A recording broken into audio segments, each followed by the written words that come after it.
A paz do Senhor, meus queridos, Levi aqui para trazer aqui o subsídio do livro de apoio das lições bíblicas jovens, editado pela editora CPAD, lição de número 6, que está trazendo o título A Doutrina e o Amor pelo Senhor. Neste final de semana, a CPAD ela liberou a capa da nova lição do segundo trimestre de 2024, que é essa que vocês estão vendo aí. E nesse segundo trimestre vai estar trazendo o tema o padrão bíblico para a vida cristã, caminhando segundo os ensinos das Sagradas Escrituras. Então, isso aqui vai ser a capa e o tema da lição do segundo trimestre das lições bíblicas jovens, que está trazendo o tema o padrão bíblico para a vida cristã, caminhando segundo os ensinos das Sagradas Escrituras. E, voltando novamente para a lição, nós estamos estudando o primeiro trimestre de 2024. Nesse primeiro trimestre está trazendo o tema o fundamento dos apóstolos e dos profetas, a doutrina bíblica como base para uma caminhada cristã vitoriosa. Até aqui nós temos estudado 5 lições nesse primeiro trimestre, e abrindo aqui o primeiro trimestre com a lição de número 1, trazendo a introdução desse primeiro trimestre, nós estudamos o tema Bíblia, a fonte da genuína doutrina. Na lição de número 2, estudamos a doutrina de Moisés. Na lição de número 3, o cativeiro motivado pelo desprezo ao ensino. Na lição de número 4, os jovens que se mantiveram firmes na doutrina. Na lição de número 5, que foi a última lição que nós estudamos, trouxe o tema as falsas doutrinas. E no próximo domingo, que vai ser no dia 11 de fevereiro de 2024, estaremos estudando a lição de número 6, que está trazendo o tema a doutrina e o amor pelo Senhor. O texto principal nos diz: e perseveravam na doutrina dos apóstolos e na comunhão e no partir do pão e nas orações. Em cada alma havia temor e muitas maravilhas e sinais se faziam pelos apóstolos. Atos capítulo 2, versículo 42 e 43. O resumo da lição nos diz: é necessário que haja doutrina e fervor espiritual para que os crentes tenham uma espiritualidade saudável. E o texto bíblico está registrado no livro de Apocalipse, capítulo de número 2, nos versículos de número 1 até o versículo de número 7, que nos diz: escreve ao anjo da igreja que está em Éfeso. Isso diz aquele que tem na sua destra as 7 estrelas, que anda no meio dos 7 castiçais de ouro. Eu sei as tuas obras e o teu trabalho e a tua paciência, e que não podes sofrer os maus, e pusestes à prova os que dizem ser apóstolos e o não são, e tu os achastes mentirosos. E sofrestes e tens paciência, e trabalhastes pelo meu nome e não cansastes. Tenho, porém, contra ti que deixastes o teu primeiro amor. Lembra-te, pois, de onde caíste, e arrepende-te, e pratica as primeiras obras. Quando não, brevemente a ti virei, e tirarei do seu lugar o teu castiçal, e se não te arrependeres. Tens, porém, isto, que aborrece as obras dos nicolaítas, as quais eu também aborreço. Quem tem ouvidos, ouça o que o Espírito diz às igrejas.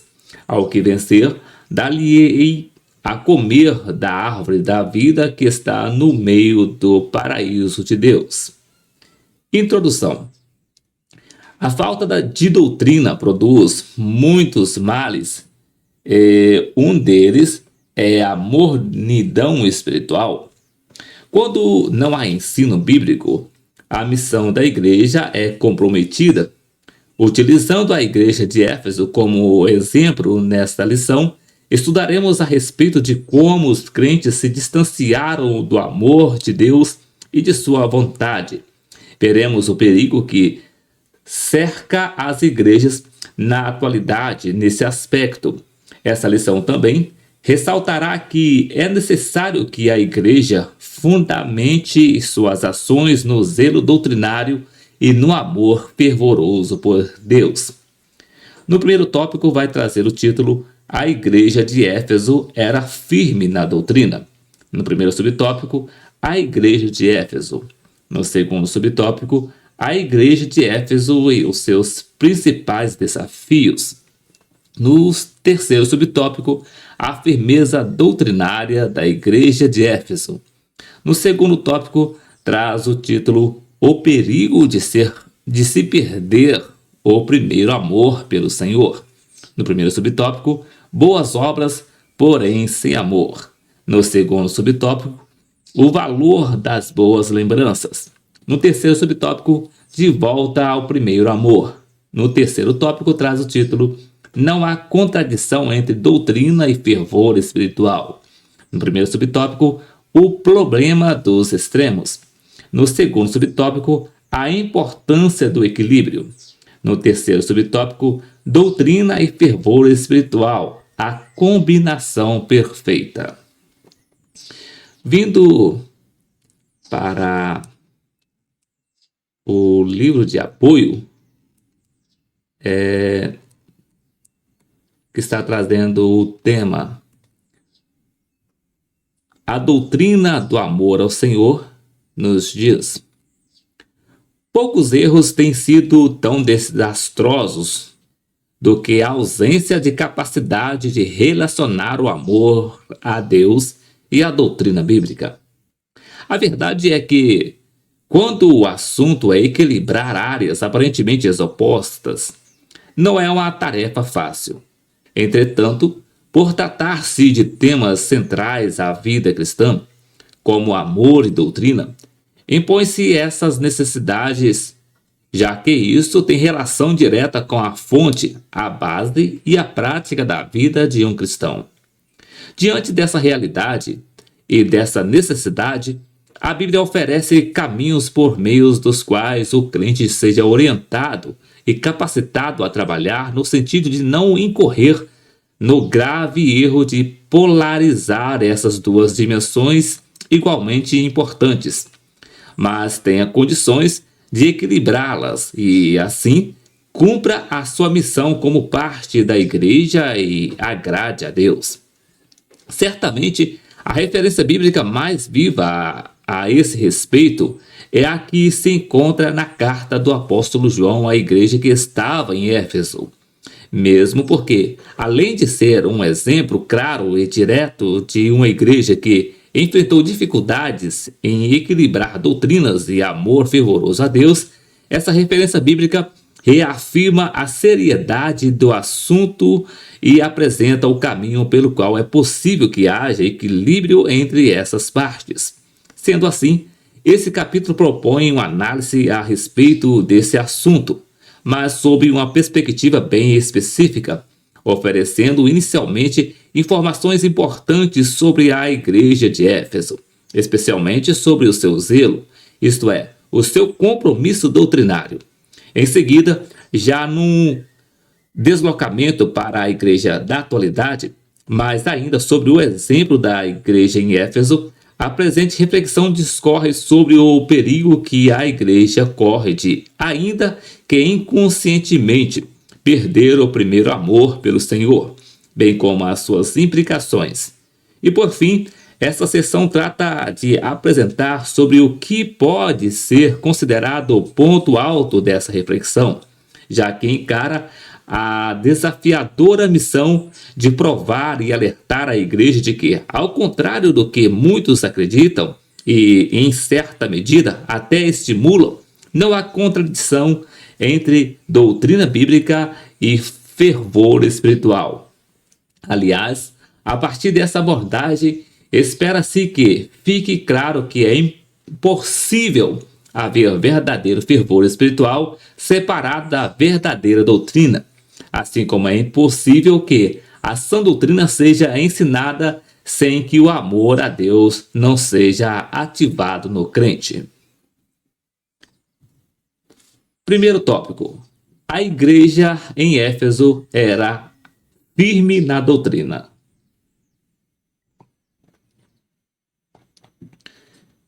Na carta enviada à igreja de Éfeso, o Senhor Jesus falou das virtudes dessa igreja, conforme registrado em Apocalipse capítulo 2, versículos 2, 3 e 6. Embora Jesus tenha elogiado essa igreja nas suas ações, já que ela era dedicada ao trabalho, assim como no seu comportamento diante das provações, haja visto que ele destaca a sua paciência, a ênfase maior está na forma como a igreja em questão lidava com a doutrina, e nesse caso, ela serve de exemplo. Os crentes dessa igreja não toleravam os maus, representados pelos nicolaítas, que aderiram ao gnosticismo, macularam o cristianismo com vãs filosofias e com o misticismo, além do fato de que rejeitaram o sacrifício de Cristo. Outra importante característica da igreja de Éfeso, conforme o testemunho do próprio Senhor Jesus, é que ela havia colocado à prova aqueles que haviam rejeitado a sã doutrina. E nesse contexto, e em especial, tanto a da Trindade como o valor da obra vicária de Cristo. Com esse ato, essa igreja classificou os mentirosos como clara demonstração de alinhamento com o Senhor, pois não tolerava o engano religioso, razão pela qual a igreja de Éfeso tem sido conhecida e elogiada pela sua firmeza doutrinária.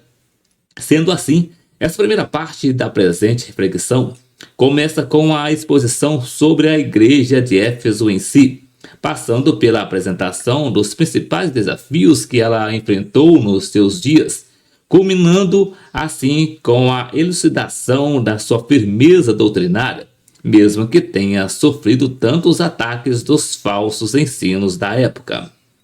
Primeiro subtópico: a igreja de Éfeso. A igreja a quem o Senhor Jesus advertiu sobre a falta de equilíbrio entre zelo doutrinário e fervor espiritual foi a que estava em Éfeso. Ou seja, essa igreja vivia sob os ataques e a realidade daquela cidade. Daí a necessidade em conhecermos, ainda que panoramicamente, aspectos fundamentais de como era a vida das pessoas naqueles dias dentro deste contexto efésio. Em primeiro lugar, é preciso ter a informação de que, nos dias do apóstolo João, Éfeso era a cidade mais importante da Ásia Menor, contando com aproximadamente 250 mil habitantes, quantidade que, para aqueles dias, causava admiração em qualquer pessoa. Além desse aspecto geográfico, é indispensável destacar que era em Éfeso que estava o suntuoso templo da deusa Ártemis, Diana, o que atraía visitantes e peregrinos, aquecendo assim a economia, além de, em níveis elevados, ditar a forma de vida da maioria das pessoas que ali habitavam, principalmente no que se refere à crença e comportamento. Foi dessa importante e complexa cidade que Paulo, por ocasião da sua segunda viagem missionária, anunciou o evangelho, embora não tenha ficado muito tempo ali, de acordo com o registro bíblico de Atos capítulo 18, versículos 19 a 21. A evangelização efetiva e a consolidação da igreja nessa cidade aconteceram cabalmente durante a terceira viagem missionária de Paulo, ocasião em que passou aproximadamente 3 anos nela, dedicando-se no fortalecimento da igreja, na preparação de obreiros e principalmente no aprofundamento das bases doutrinárias da palavra de Deus, conforme vemos em Atos capítulo 19. Sobre o contexto em que a igreja de Éfeso foi plantada e a respeito da sua ação espiritual diante dos desafios ali impostos, consideremos o que Lawrence Richards escreve. O evangelho confronta o ser humano onde quer que estejam. Onde existe demonismo e feitiçaria, o Espírito age por meio da igreja para demonstrar o senhorio de Jesus. Onde existe escuridão moral e mental, o Espírito age por meio de vidas santas e pela mensagem simples do Evangelho para demonstrar que em Jesus há um caminho melhor. Embora não haja uma referência direta à cidade de Éfeso e nem mesmo à igreja que ali estava, o comentário acima é a respeito de como essa igreja enfrentou e pode, ainda que por um tempo, vencer as batalhas espirituais tão presentes e reais naquela localidade. Foi nessa igreja que Áquila e Priscila desempenharam um importante papel em pelo menos 3 frentes. Primeiro, na implantação da igreja, Atos capítulo 18, versículo 18 e 19. Segundo, ao ceder a própria casa para que a igreja começasse os seus trabalhos. 1 Coríntios capítulo 16, versículo 19. E terceiro, no desenvolvimento da vida cristã e do ministério de Apolo. Atos capítulo 18, versículo 24 a 28. A história do início da igreja em Éfeso tem uma beleza à altura sua importância. Segundo o subtópico, a igreja de Éfeso e os seus principais desafios. Ainda que de forma panorâmica, a história sobre a origem da igreja do Senhor Jesus em Éfeso foi comentada anteriormente e é importante destacar que, desde o seu início, ela não teve dias fáceis. Pelo contrário, ela sempre foi colocada à prova, principalmente pelo contexto em que aqueles irmãos estavam inseridos. Portanto, qualquer análise a ser feita sobre a fé, a firmeza e os desafios dessa igreja deve ser realizada a partir desse contexto desafiador que marcava a grande e importante cidade de Éfeso. Não basta, no entanto, reconhecer que a igreja de Éfeso foi submetida a grandes desafios. É preciso identificá-los, em primeiro lugar, porque isso evita que se faça juízo de valor equivocado a respeito daqueles irmãos, para que não se cometa injustiça. Em segundo lugar, isso também serve para que a igreja da atualidade tenha condições de aprender com o exemplo da igreja em questão. Mas, afinal de contas, de que forma é possível identificar os desafios a que essa igreja esteve submetida nos seus dias? Inquestionavelmente, a fonte mais segura de informações acerca das dificuldades que a igreja de Éfeso teve é a Bíblia Sagrada. Mais especificamente, a carta que Paulo escreveu e enviou aos seus membros, principalmente porque é por meio dos seus escritos que o apóstolo resolvia problema, corrigia desvios doutrinários, reafirmava verdades doutrinárias, além de utilizar-se desse meio para encorajar irmãos à fidelidade, perseverança e alegria em Cristo. Uma forma eficaz para conhecer os desafios da igreja de Éfeso pode ocorrer pelos temas centrais da carta aos Efésios, que nesse caso estão assim dispostos. Primeiro, a salvação pela fé, do capítulo 2, versículo 8 a 10. Segundo, a realidade do reino e da batalha espiritual, capítulo 1, versículo 3, capítulo 6, versículo 10 a 20. Terceiro, a unidade da fé, capítulo 4, versículo de 1 a 16. Quarto, a santidade, capítulo 4, versículo 17 a 32. E quinto, o relacionamento familiar e interpessoal, capítulo 6, dos versículos 1 a 9. A reafirmação da salvação pela fé, o alerta sobre a batalha em que a igreja está inserida, a necessidade vital da unidade cristã, a elevada responsabilidade da santidade e os aspectos gerais dos relacionamentos não são temas casuais, nem tampouco acidentais. Muito pelo contrário, essas abordagens são específicas e foram levantadas pelo apóstolo a partir das principais dificuldades que a igreja daquela cidade estava enfrentando. Há, no entanto, uma causa ainda maior por detrás dessas causas desafiadoras e que, nesse caso, era a influência direta da crença, liturgia e práticas em torno do templo da deusa Ártemis, muito além da influência dos diferentes povos que passavam pelo porto de Éfeso ou mesmo qualquer outra fonte de influência. De acordo com o teórico Elienay Cabral, a vida cotidiana do povo era grandemente influenciada pela adoração desse ídolo. A indústria e o comércio, e mesmo o lazer popular, encontrava em Ártemis sua grande inspiração. Essa deusa, cujo nome em grego é Ártemis e em latim é Diana, era o centro da estrutura religiosa e econômica de Éfeso, cuja crença e liturgia tem nas suas raízes a promiscuidade sexual. Conta-se que famílias, incluindo marido, mulher e filhos, iam a Éfeso com substanciosas ofertas e presentes que eram entregues aos sacerdotes, enquanto assistiam aos rituais que envolviam práticas sexuais das mais variadas. Daí a principal razão pela qual a estrutura familiar da sociedade efésia e de outros lugares era tão fragilizada, tomando o divórcio algo comum e banalizado. Diante de tal cenário, o apóstolo Paulo tratou de fortalecer a fé em Cristo dos irmãos efésios, renovar as bases da unidade entre eles, sem deixar de incentivá-los a manter-se em santidade diante da tamanha impureza naquela cidade. Com isso, fica evidente sob que circunstâncias a igreja de Éfeso foi desafiada a manter-se firme na doutrina e a manter aceso o fervor espiritual e o amor ao Senhor. Terceiro subtópico: a firmeza doutrinária da igreja de Éfeso.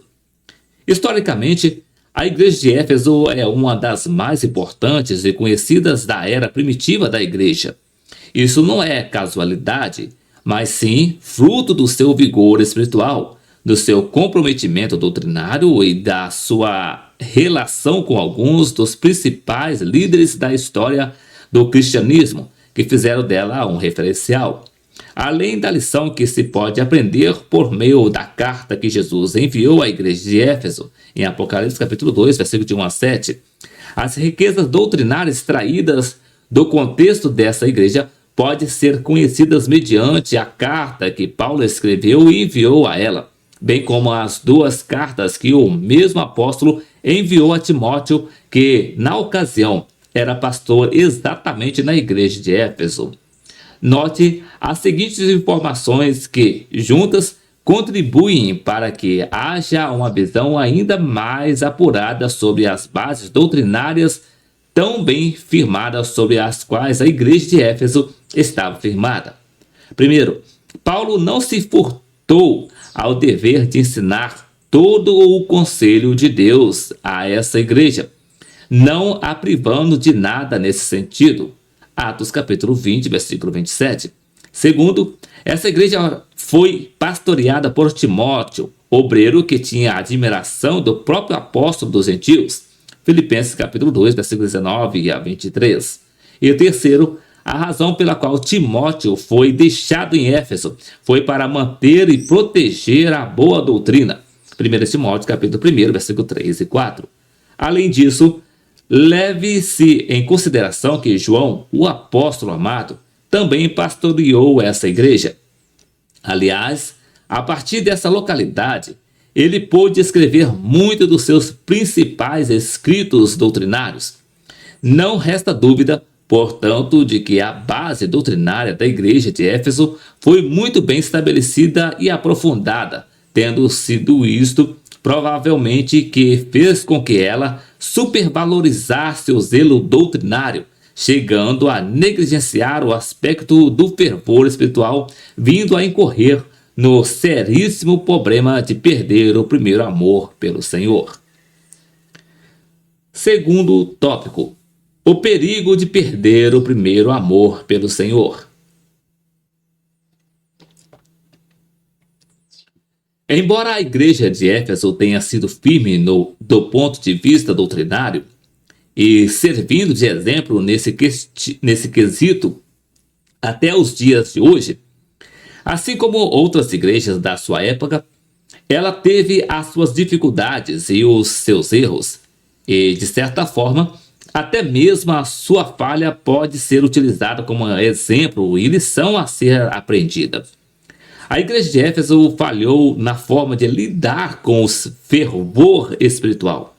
Fator este que, no contexto do apóstolo Paulo, se trata de algo fundamental à saúde da vida espiritual da igreja, conforme ele escreve em 1 Tessalonicenses capítulo 5, versículo 19. Não extingais o espírito. Essa recomendação feita por Paulo está no contexto da conclusão da sua primeira carta aos irmãos que estavam em Tessalônica. E isso é significativo, já que ele está recapitulando aspectos basilares da fé cristã.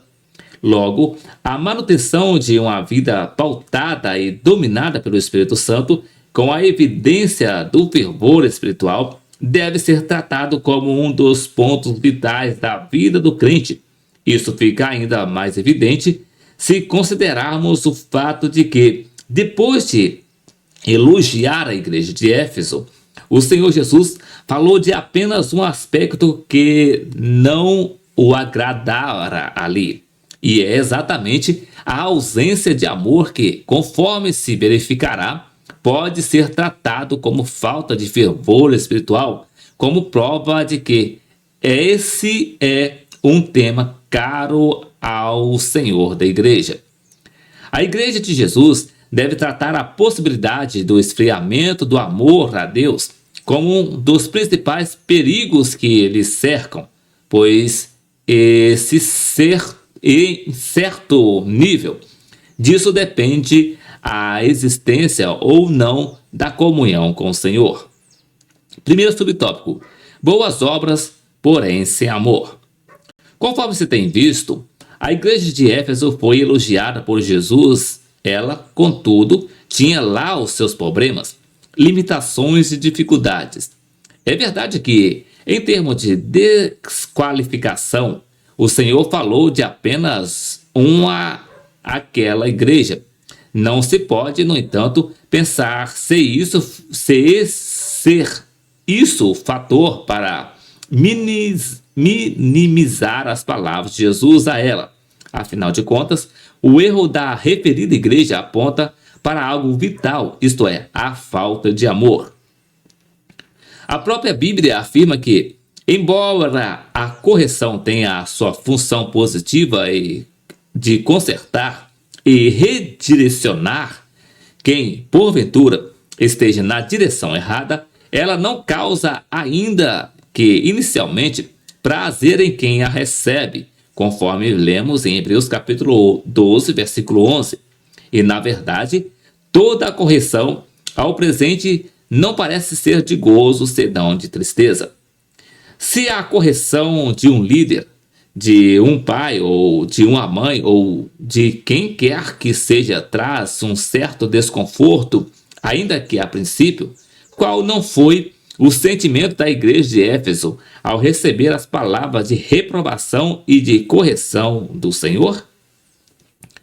As palavras de Jesus são firmes e, em certa medida, até duras, especialmente a expressão "tenho contra ti", Apocalipse capítulo 2, versículo 4, que indica reprovação e, de certa forma, indignação, com certo tom de juízo, sem levar em conta o contraste com as palavras elogiosas que antecederam e sucederam a essa declaração.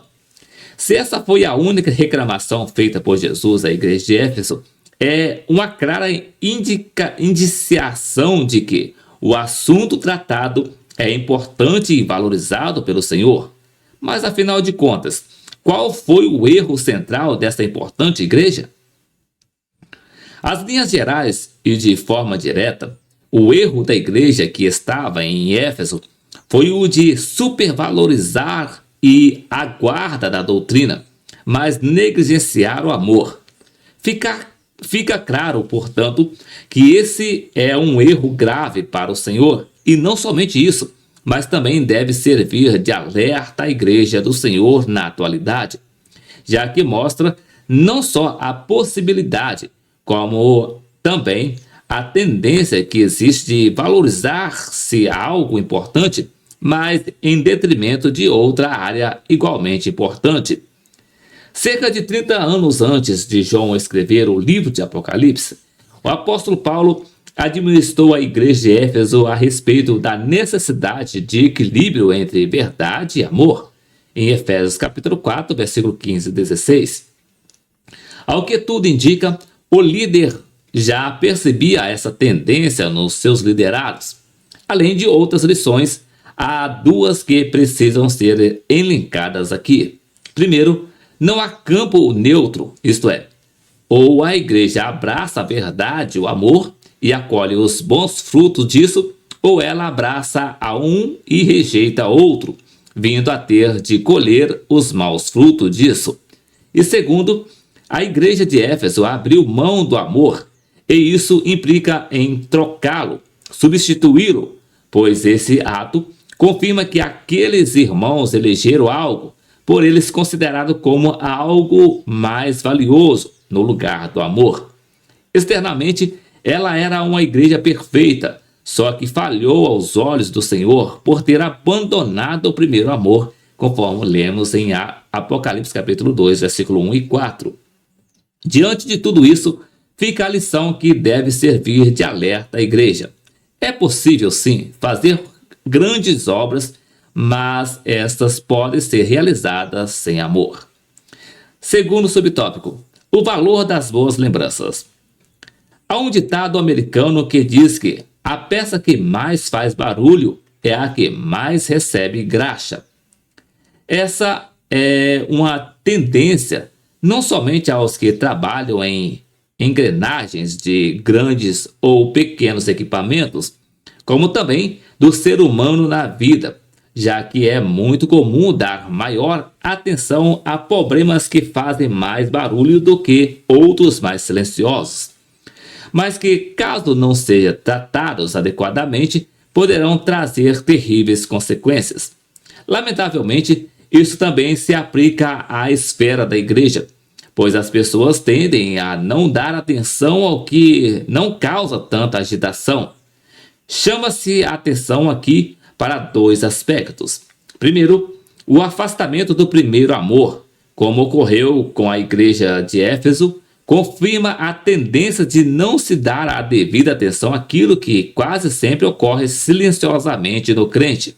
Segundo, no mesmo contexto da carta enviada por Jesus a essa igreja, a recomendação recebida foi para que ela se lembrasse de algo, o que também é uma tarefa que não promove tanto barulho, razão pela qual são poucos os que a praticam.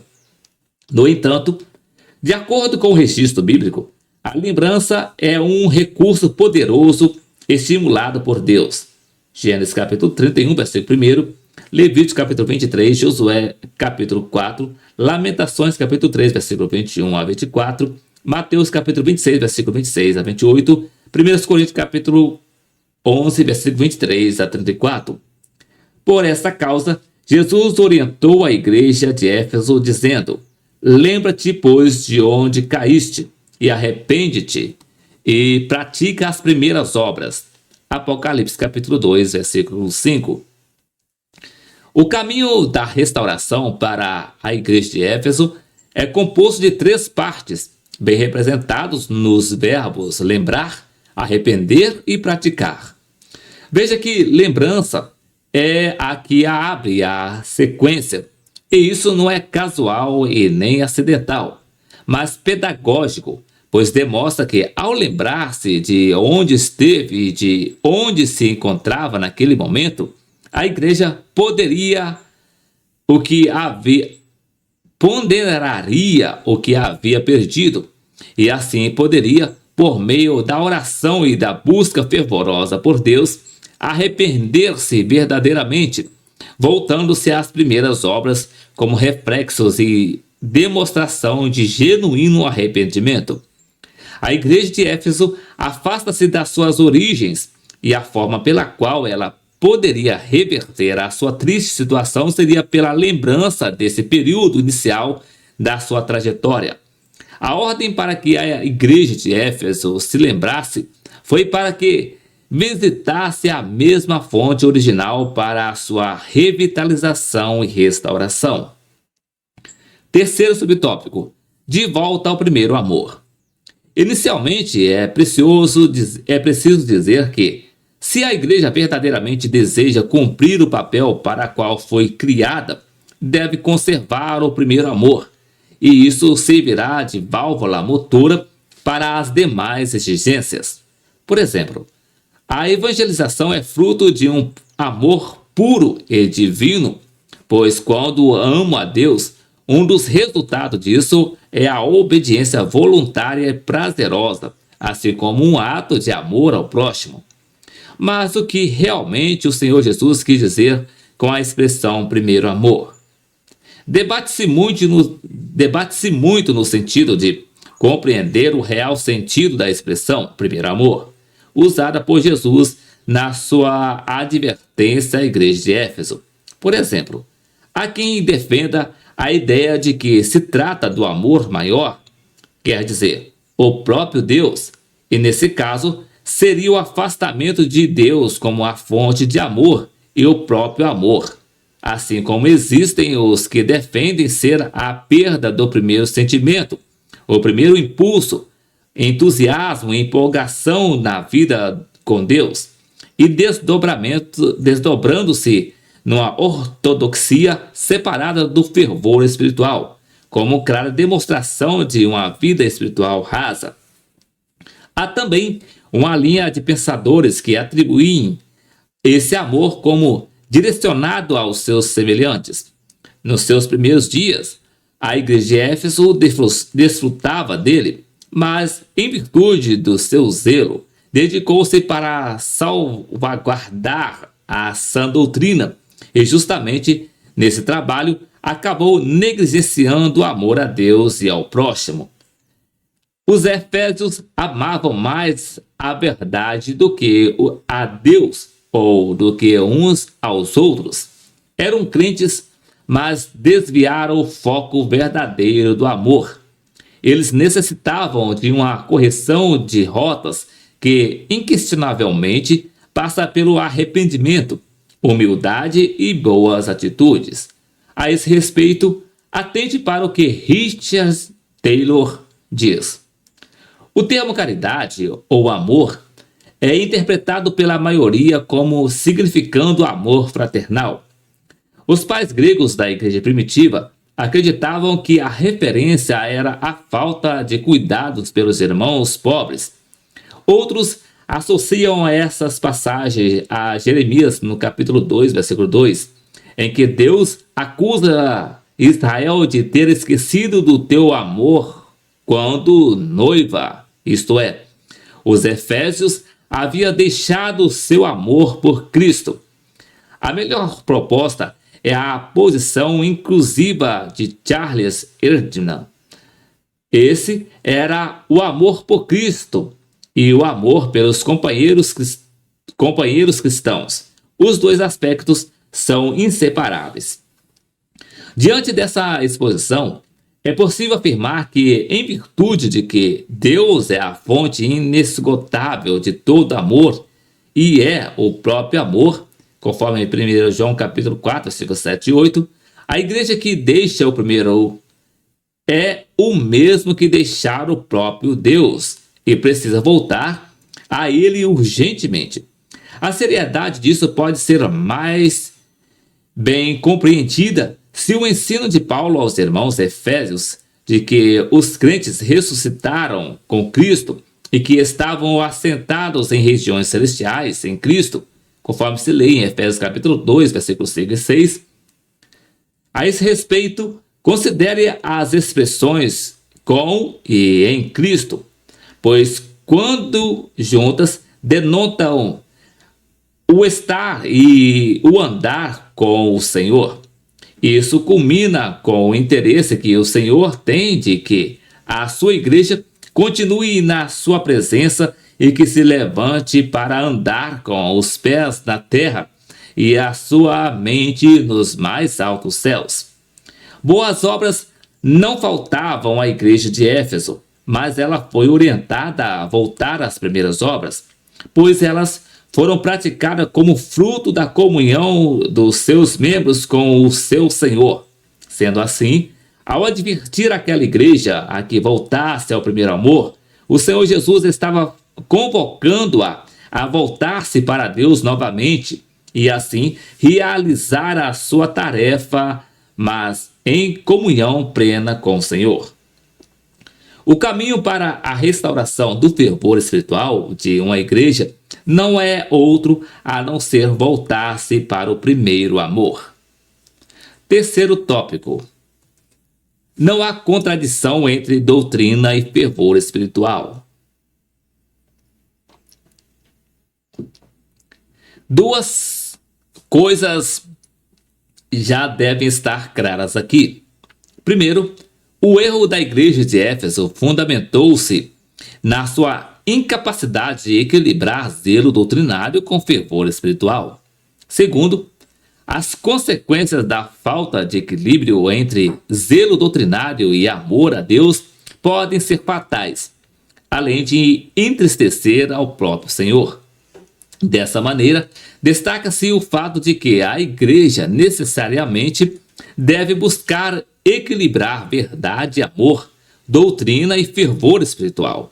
Há muitos perigos e existem inúmeras consequências que cercam uma igreja desequilibrada no que concerne à relação entre doutrina e amor. Pode-se observar não somente a seriedade, mas também a complexidade do tema, impondo-se a necessidade de uma reflexão sobre isso, com vista a ressaltar que não há contradição entre doutrina e fervor espiritual. Para que isso seja possível, esse ponto propõe-se em refletir inicialmente sobre o problema dos extremos, a importância do equilíbrio e de que doutrina e fervor espiritual é uma combinação perfeita e que deve ser buscada pela igreja de todos os tempos, em especial nos dias de hoje. Primeiro subtópico: o problema dos extremos. O texto de Gálatas, no capítulo 5, versículo 22, diz o seguinte: mas o fruto do Espírito é amor, gozo, paz, longanimidade, benignidade, bondade, fé, mansidão, temperança. Dentre as qualidades indicadas por Paulo, que juntas compõem as evidências do fruto do Espírito, que é o amor, destaca-se para que o objetivo aqui seja alcançado, o da temperança, termo, que em outras traduções é apresentado como autocontrole ou ainda domínio próprio, cujo sentido é o de renúncia, mas também o de moderação. Numa busca de expandir a compreensão dessa virtude espiritual, um dos resultados é o de perceber a sua relação com o equilíbrio, que seria o mesmo que a capacidade de dosar na medida certa, quando o real valor a cada elemento da vida cristã, virtude que faltou à igreja de Éfeso e que lamentavelmente falta a algumas igrejas e a muitos cristãos na atualidade. Portanto, é imperioso que haja dedicação de tempo e de espaço na reflexão sobre o que a Bíblia ensina sobre a necessidade e quais os caminhos a serem tomados para esse tão necessário equilíbrio entre as partes fundamentais da vida cristã. Em Eclesiastes, no capítulo 7, versículos 16 a 18, o sábio pregador trata sobre os perigos que cercam os extremos e oferece os seguintes conselhos. Primeiro, não seja demasiadamente justo e nem demasiadamente sábio. Segundo, a demasia, mesmo que seja relacionada à virtude, traz consigo a destruição. E terceiro, não seja demasiadamente ímpio, pois isso leva a pessoa a morrer antes do tempo. A dificuldade em viver de forma equilibrada não foi somente da igreja de Éfeso, até porque esse é um dilema inerente à existência humana e deve ser tratado e evitado ao máximo. A igreja de Éfeso deu maior atenção ao seu zelo doutrinário e, por isso, acabou negligenciando o amor a Deus. Já a igreja de Corinto tem sido conhecida como uma igreja fervorosa no espírito, pois a ela tem sido atribuída a marca de uma igreja que recebeu bênçãos de ter tido todos os dons, conforme lemos em 1 Coríntios capítulo 1, versículo 7.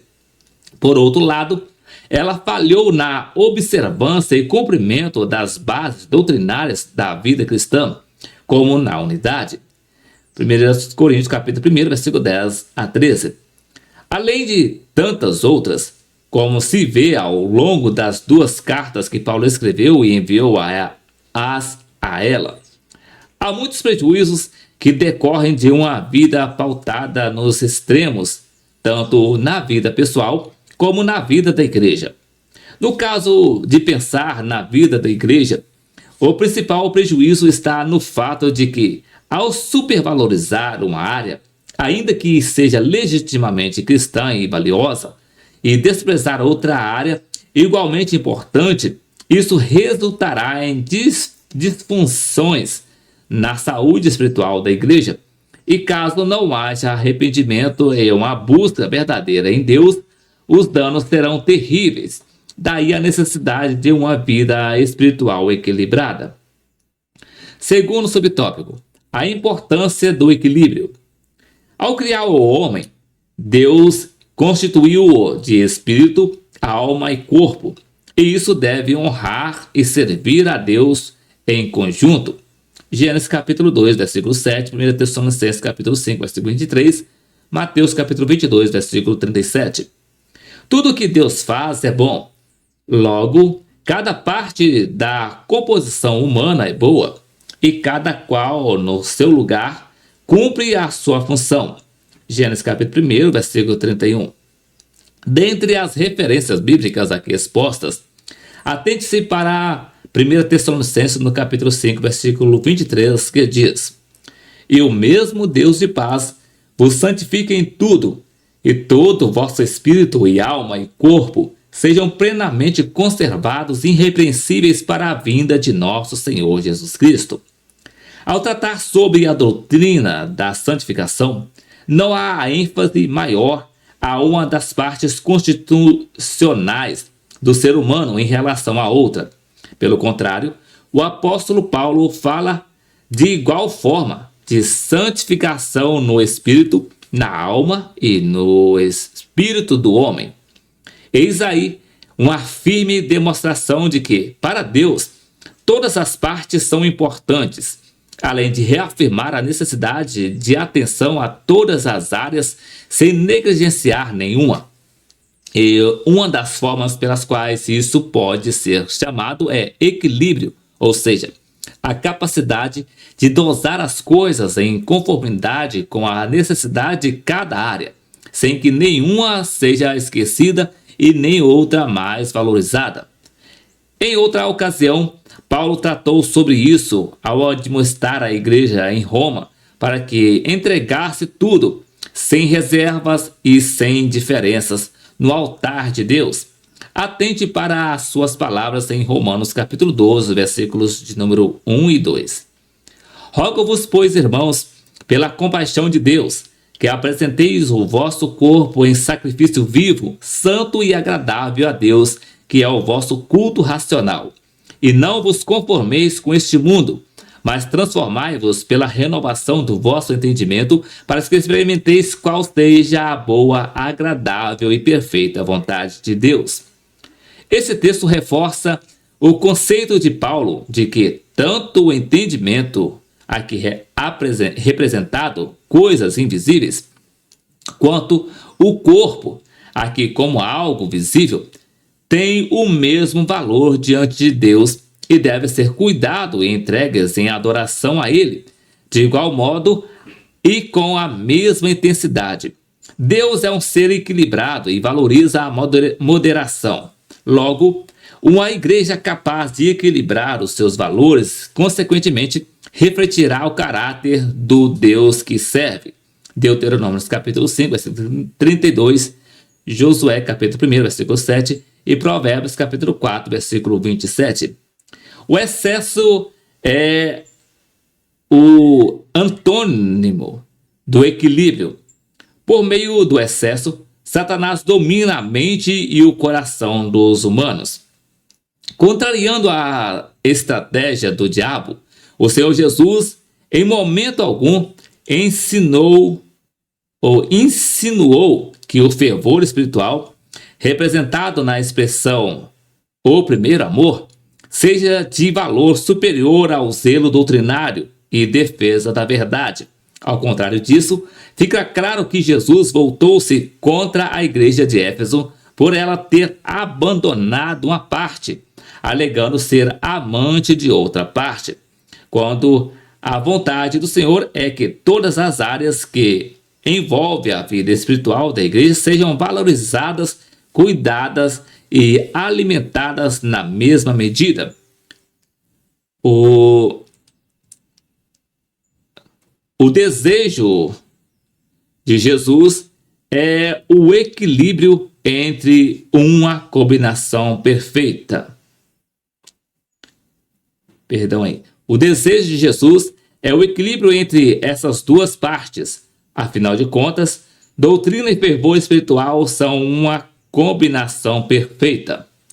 Terceiro subtópico: doutrina e fervor espiritual, a combinação perfeita. Uma espiritualidade cristã genuína define-se pelo equilíbrio entre a compreensão intelectual do significado das Escrituras e as práticas espirituais pelas quais isso se confirma. A união entre essas partes permite, capacita e habilita o crente a desfrutar de uma relação real e pessoal com o Senhor, que é o que faltou à igreja de Éfeso, que foi bem instruída sobre o equilíbrio entre piedade e doutrina, fervor espiritual e compromisso com os ensinos da palavra de Deus, de que, além de ser possível, é o que o Senhor espera do seu povo. Efésios capítulo 4, versículo 17 a 32.